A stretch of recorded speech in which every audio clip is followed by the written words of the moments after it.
Olá, tá começando mais uma Conexão Caixa Podcast da Advocacia Mineira da Rádio Caixa de Assistência da Advocacia, trazendo hoje a Comissão de Direito de Transporte e Mobilidade Urbana.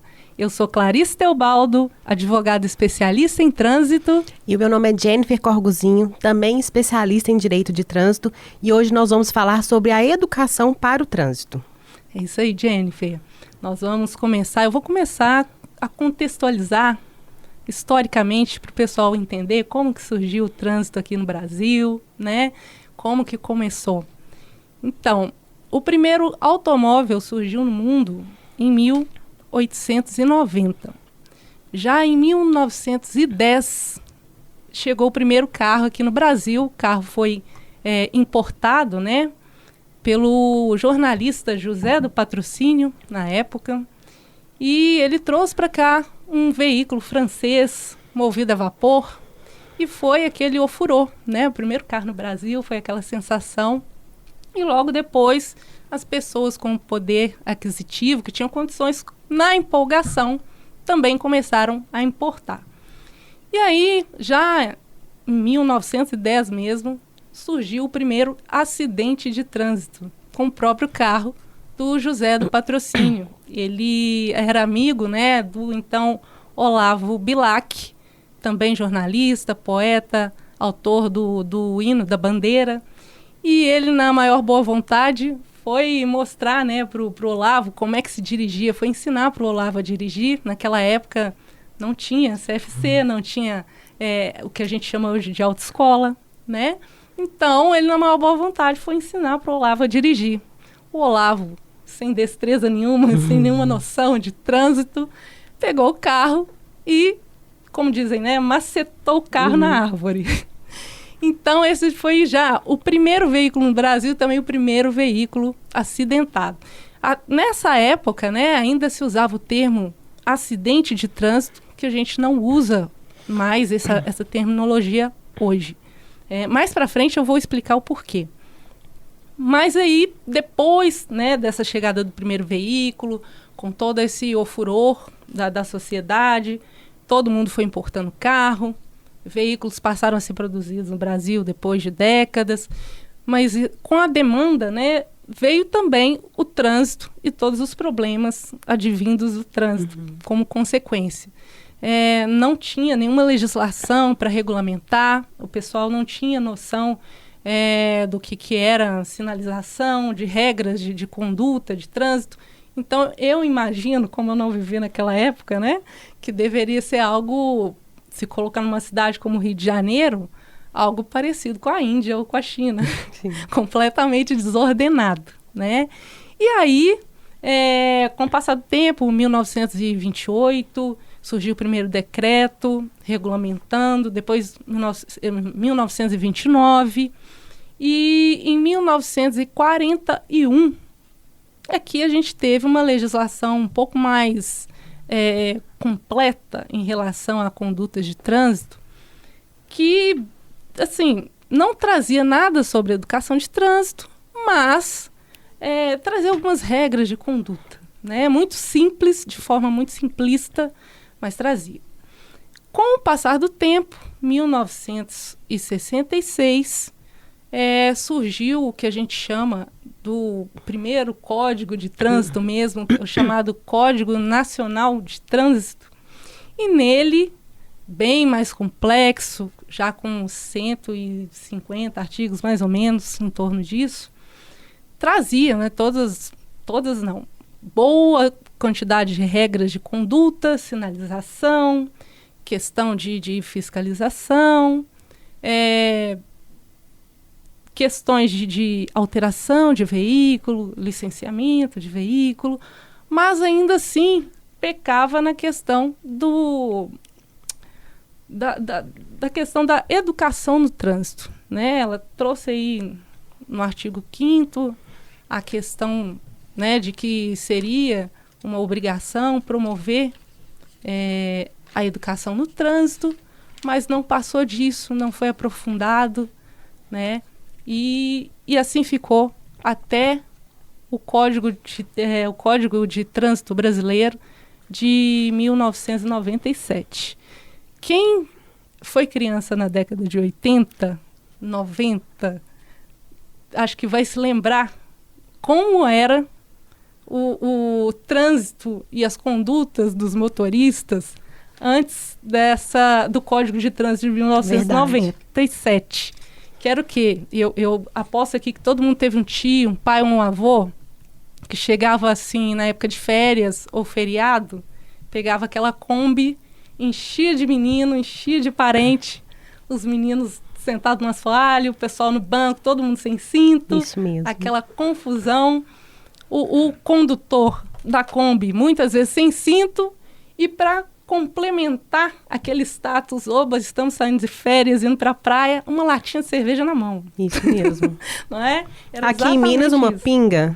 Uma pinga, pois é, uma pinguinha, ou então parava, né? Em algum lugar para descansar e tomava a pinguinha. E o pessoal, que era condutor de moto, muitas vezes sem capacete. Exatamente. Então, nada disso antes de 1997 era obrigatório, né? A questão da segurança no trânsito era muito relativa. Para complementar ainda, doutora, quantas pessoas não aprenderam a dirigir ainda jovens, como eu? Né? Meu pai, antes do código, me ensinou a dirigir ainda quando era tudo mato. No bairro Castelo. No bairro Castelo, pois é. E tenho pânico, inclusive, de lá, porque meu pai era terrível. Eu suava frio, mas era muito jovem, sem nenhum tipo de instrução. E isso até então era natural, ensinar os filhos ainda jovens a dirigir. E passar, inclusive, a direção para eles, né? Antes do código. Meu pai fazia muito isso. Meu pai era taxista, né? Trabalhou aí durante 37 anos como taxista. E ele mesmo fazia isso muito comigo. Às vezes pequena, com 5 anos, botava no colo e fala assim, estaciona o carro para mim, né? Quem que não passou por isso? Quem não passou por isso? Que hoje a gente acha inimaginável. Exatamente. Não inimaginável, né? A gente acha um absurdo. Absurdo. Eu mesma, embora eu tenha passado por tudo isso, hoje eu não consigo olhar e achar isso normal. Exatamente. Né? Eu lembro que a minha primeira noção de regra de trânsito, eu tinha por volta de 4, 5 anos, quando eu fui numa excursão na Transitolândia. Exatamente, eu também. Transitolândia? Fui um pouco maiorzinha, mas é o que nós temos aqui em Belo Horizonte. E aí que eu me dei conta, porque eu lembro que lá tinha um instrutor, né? Tinha o sinal de trânsito, mandava a gente parar e tudo. Tudo do nosso tamanho. Tudo do nosso tamanho, pra gente pelo menos ter uma noção de como que você atravessa uma rua. Exatamente. Né? O momento ideal para atravessar uma rua, esperar carro parar e etc. Então, acredito que essas foram as nossas primeiras impressões durante a vida, né, no trânsito. É verdade. Pois é. E aí, com o advento de 1997, né, que veio o Código de Trânsito Brasileiro, foram implementadas várias regras, inclusive questões administrativas, infrações, punições, né? E também crimes de trânsito. Exatamente. Né? Que antes não existia. Então, o pessoal acontecia no trânsito, mas não tinha uma punição efetiva, né? Hoje, se for pensar, que a gente tem ainda não é tão efetiva assim, né? Acho que a gente ainda tem muito que melhorar. Sim. Mas foi a partir de 1997 que a gente começou a ter essa noção, ou pelo menos a ser obrigado, porque é toda uma questão de educação, né? E foi no Código Brasileiro de Trânsito que implementaram um capítulo inteiro, né, para a questão da educação no trânsito, a obrigação dos órgãos que fazem parte do Sistema Nacional de Trânsito de implantar a questão da educação para o trânsito, né, para a população, mas ainda assim temos muita dificuldade nisso. É isso mesmo, doutora. O Código de Trânsito Brasileiro tem um capítulo 6 só para educação para o trânsito. E o que acontece? O Código de Trânsito ele estabelece que a educação para o trânsito é um direito de todos e constitui um dever prioritário dos componentes do Sistema Nacional de Trânsito. O artigo 76 do Código de Trânsito, para susto de muitos, né? Para surpresa de muitos, estabelece que a educação para o trânsito será promovida na pré-escola e nas escolas de 1º, 2º e 3º graus. Mas eu queria saber quem já viu isso aqui. Pois implementado. E falando, né, pré-escola, por acaso, a gente foi parar na Transitolândia por porque a polícia militar tem... né, aquele local. E a gente vai ainda como meio de excursão. Exatamente. Como se fosse uma escolinha. Isso, como se fosse uma diversão. Mas a educação para o trânsito é coisa séria. Exatamente. Né? E nós ainda temos regulamentados aqui no Brasil, em 2007, a resolução 265 do CONTRAN, que discorre sobre a instituição da formação teórico-técnica do processo de habilitação de condutores como uma atividade extracurricular em escolas de ensino médio. O que isso quer dizer? Que no ensino médico seriam aplicadas de forma extracurricular o que nós chamamos da formação teórica que a gente tem nas autoescolas hoje. Então, eles passariam por isso durante o ensino médio e eles fariam a prova do órgão de trânsito, que seria o DETRAN, e se eles sendo aprovados, não precisariam mais fazer a autoescola. Ele ia pular aquela parte de legislação, né? Ia pular essa parte de legislação. E ainda estabelece essa resolução que, caso ele não seja aprovado, ele vai fazer o curso normalmente nas autoescolas, que a gente chama de CFCs. Mas o que acontece? Muitas escolas, inclusive, têm demonstrado interesse em implementar essa resolução, né, do CONTRAN, mas elas têm encontrado muitas dificuldades, né, junto à burocracia. Por quê? Existe uma série de situações que englobam a aplicação dessa norma nas escolas. Como, por exemplo, o professor, para ele dar aula na escola, ele também tem que ser formado como instrutor, né, de CFC. Ele tem que ter essa formação. Já é uma dificuldade. Já é um requisito, então ele tem que ter isso. Né? As escolas, elas têm que pedir uma autorização para o DETRAN. Hoje, esse curso nas autoescolas é feito por biometria, então as escolas teriam que adotar esse sistema, né? Então, isso encarece o estudo, encarece o ensino e dificulta, de fato, que essa resolução seja implementada. Se for pensar, né, realmente tem essas dificuldades, o custo econômico financeiro para o Estado, município, ia aumentar, mas se a gente pensar bem, talvez não seria um custo, seria um investimento. Com certeza. Né? Porque hoje a gente está falando aqui de educação para condutores, mas a gente tem que pensar que a educação ela não pode ser voltada somente para condutores. Tem também que se enfatizar a educação para os pedestres, né? Isso, de uma forma geral. Numa forma geral, mas o pedestre, muitas vezes, justamente por carecer de conhecimento, ele não passou ali pela autoescola, ele não teve uma aula de legislação, ele não tem a mínima noção do que é dirigir, do que é estar dentro de um veículo e do tempo que demora, de repente, da frenagem de um veículo e da questão da reação. Então, muitas vezes ele acha, eu vou atravessar aqui e o condutor que se vire para parar, porque a preferência é sempre do pedestre, né? Parece o pessoal lá do juizado de consumo, a preferência é sempre do cliente, não é bem por aí? Exatamente. É mais ou menos isso que se passa também na cabeça do pedestre que não passou por nenhuma autoescola, CFC. Ele é completamente alienado em relação às questões do trânsito em si, né? Isso. Então, e o que acontece, doutora Clarice?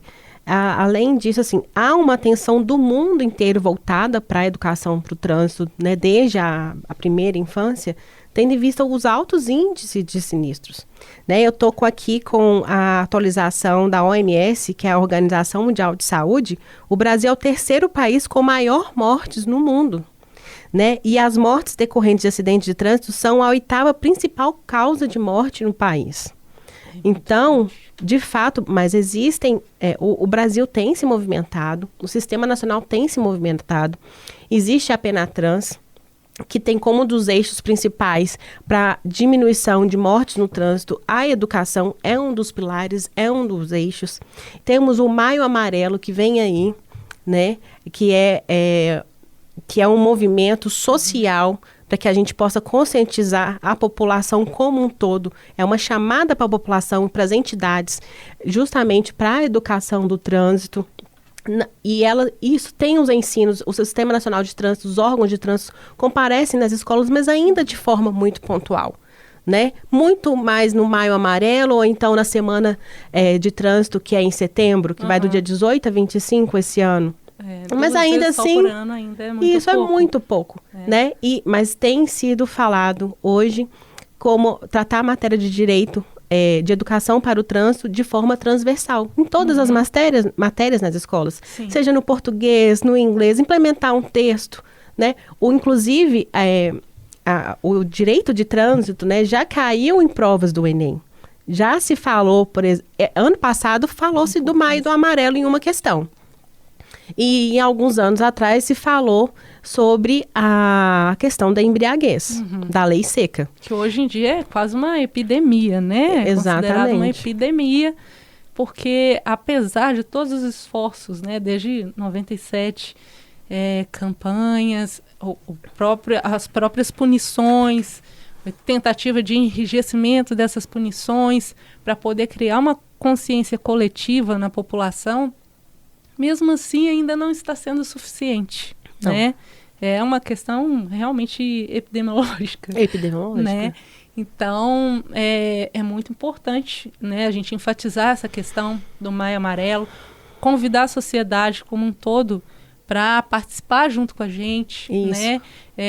Nós vamos iniciar agora uma campanha, né, um projeto a nível estadual, para poder mobilizar a população nessa questão do trânsito, da educação no trânsito, da consciência coletiva no trânsito. Isso é muito importante. Eu lembrei que eu estava falando, né, por que a gente não usa mais a terminologia acidente de trânsito. Hoje a gente usa sinistro de trânsito. Por quê? A gente usava antigamente acidente de trânsito, porque acidente era aquilo que a gente não tinha condições de prever, ou não tinha conhecimento para prever. Hoje, depois da implantação no Código de Trânsito, da educação obrigatória, né, obrigação de educação no trânsito, todo mundo, ou pelo menos condutores que já passaram por uma autoescola, ele aprendeu a desenvolver uma consciência e aprendeu a prever e a saber que, dependendo da ação que ele tiver, essa ação vai ter um resultado.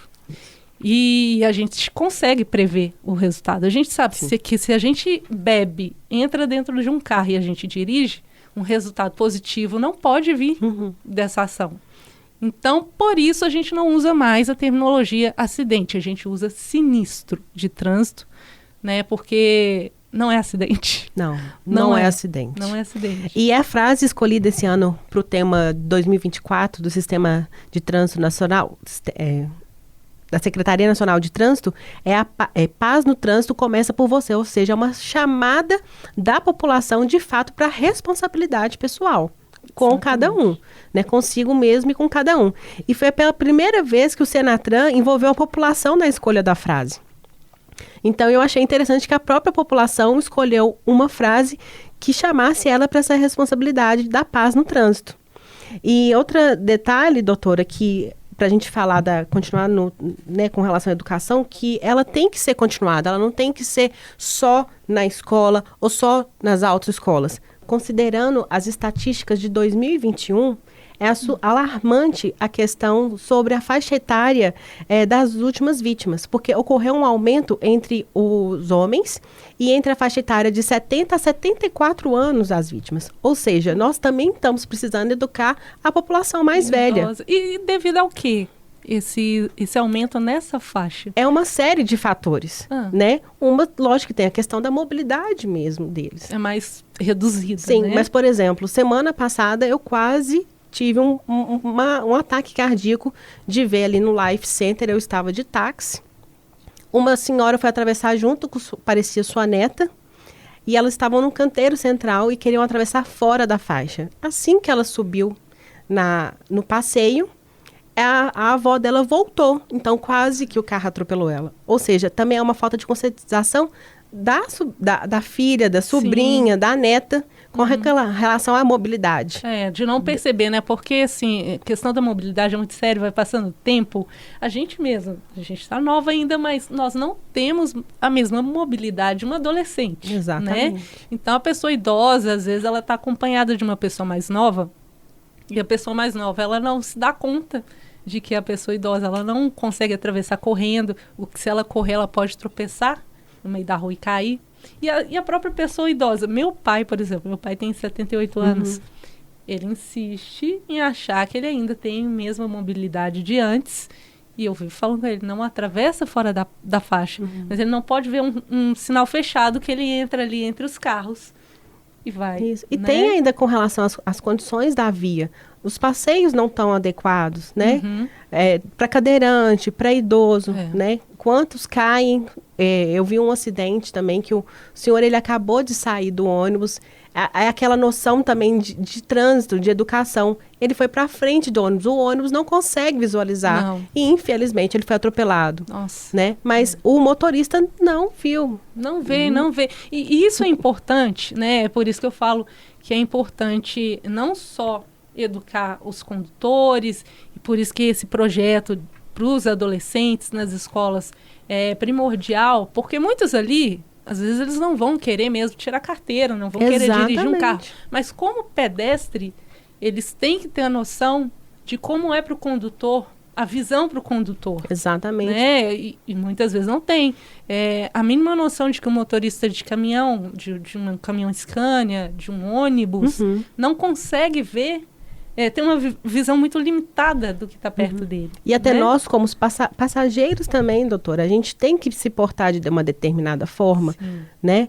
Eu vejo brigas no trânsito entre pessoas, uma do lado, o passageiro e o condutor. Isso distrai totalmente. A gente fica falando muito do álcool, mas existem outras situações que ocorrem dentro de um veículo que podem ocasionar um acidente. Hoje o celular, eu sou suspeita, assim, mas eu falo que em determinadas situações o celular ele é muito mais nocivo do que uma pessoa que bebeu, dependendo da quantidade, claro, do que uma pessoa que tomou ali 2 latas de cerveja e dirigiu. Isso distrai. Né? Não que eu esteja defendendo quem bebe e dirige, de forma alguma. Mas o celular ele é completamente nocivo para o trânsito hoje, tanto para o pedestre quanto para o condutor. Não, tanto é nocivo que o Código de Trânsito hoje traz 3 tipos de infrações para manusear, falar ao celular. E uma delas é gravíssima. Exatamente. 7 pontos na carteira, né? Mais a multa. Mas a intenção, gente, do legislador, quando a gente fala de multa, fala de pontuação, é de fato educar. Eu sei que muitas pessoas falam da indústria da multa, mas nós temos que ter uma responsabilidade com nós mesmos e com o outro. Né? O trânsito não é brincadeira. Como eu falei para vocês, o número de mortes é assustador. De fato, é uma epidemia no Brasil, né? Os sinistros de trânsito. E são coisas, a maioria dos sinistros nós podemos evitar. Então, por isso que a pauta de educação ela é tão importante. A gente está trazendo ela para vocês. E para também trazer para vocês que há como nós implementarmos desde a primeira infância e trazer ela de forma continuada para a nossa vida, né? E como que a gente faz isso também com as pessoas mais velhas, né? Depois que a gente passa pela escola, passa pelos CFCs, as autoescolas. O que a gente pode fazer? São as campanhas que já realizam. Né? Então, eu convido vocês a participarem aí agora do Maio Amarelo, com o tema A Paz no Trânsito Começa por Você. No site, você jogando no Google Movimento Maio Amarelo, no primeiro site que aparecer, você já consegue acessar o material e também pode participar dessa campanha junto com a gente. É engraçado, né? Você falando da questão da paz no trânsito. Eu lembro daquele personagem Senhor Motorista da Disney. Sim. Né? É da Disney, né? Isso. Tem gente que é assim. E assim, eu também já fui assim. Quando a gente está muito estressado, parece que a gente entra no carro e a gente quer voar. A gente não quer dirigir. Exatamente. Parece que é uma válvula de escape ali. E aí a gente xinga. Se a gente pega uma outra pessoa também que não está num bom dia, ou acontece alguma coisa, ou dá um totozinho no veículo, acontece o que a gente está cansando de ver hoje em dia na TV, que é essas brigas, uma coisa que era para resolver de forma muito simples. Gente, sinistro de trânsito sem vítima não é para fazer o outro condutor virar vítima na porrada, não. Exatamente. Né? É para tirar uma foto ali, 4 fotos pegando 4 campos diferentes, os dados do condutor, a placa do veículo. Dá para resolver isso tranquilamente depois. Faz o boletim de ocorrência. Exatamente. No site do... Né? Acessa o site. Quando não há vítima, é só fazer através do site. Procura um profissional da área de trânsito. A gente está sempre muito solícito a responder perguntas bobas assim, né? Sim, do que exatamente. a pessoa deve fazer. Então, não tem que criar o que está se gerando hoje, que é um sinistro leve, sem vítima. Um UFC no trânsito. Um UFC. Se pelo menos falasse assim, vamos trocar 5 minutinhos de porrada ali sem perder a amizade e volta e resolve, mas não. A gente acaba vendo vítimas fatais de briga. Briga no trânsito. Briga no trânsito, né? Eu vou encerrar aqui a minha fala, pedir licença, para encerrar com uma fala que é de um grupo de rap que chama Coabitantes, e a música é Não Foi Acidente. Eles falam assim, cara, não foi acidente. Quando você bebeu, decidiu entrar no carro e meter marcha para frente. Então, é isso, é uma reflexão que eu deixo aqui para vocês, tá? Fica aqui também o nosso Instagram, o meu é @juridicobh e a da doutora Clarice. Meu é Clarice, com CE, Teobaldo, _ADV. ADV de advogado, tá? Agradeço a doutora Jennifer, né, pelo bate-papo. Agradeço o pessoal da Caixa de Assistência, da Advocacia. E é isso. Se precisarem da gente, nós estamos à disposição. E nós contamos com a participação da população agora na campanha do Maio Amarelo. Né? Isso. E caso vocês queiram entrar para a Comissão de Transporte e Mobilidade Urbana de Minas Gerais, entrem em contato conosco. Nos principais canais de contato, rede social. O direito de trânsito, ele é mais democrático porque nós temos atuação de forma administrativa e jurídica. Então, se você ainda é estudante, não se formou, ainda não é advogado, dá para participar, dá para atuar de forma administrativa, dá para aprender muito. E se você já é advogado, quer se especializar nessa área, é uma área apaixonante, não é fácil. Não é fácil. Mas é uma área apaixonante, é muito dinâmico e é do nosso dia a dia. Isso mesmo. Além de envolver todas as áreas, né? Porque envolve família, envolve criminal, envolve responsabilidade civil, direito ambiental. Tudo, de tudo um pouco. Isso. Trabalhista, né? Isso. Então, é isso. Muito obrigada.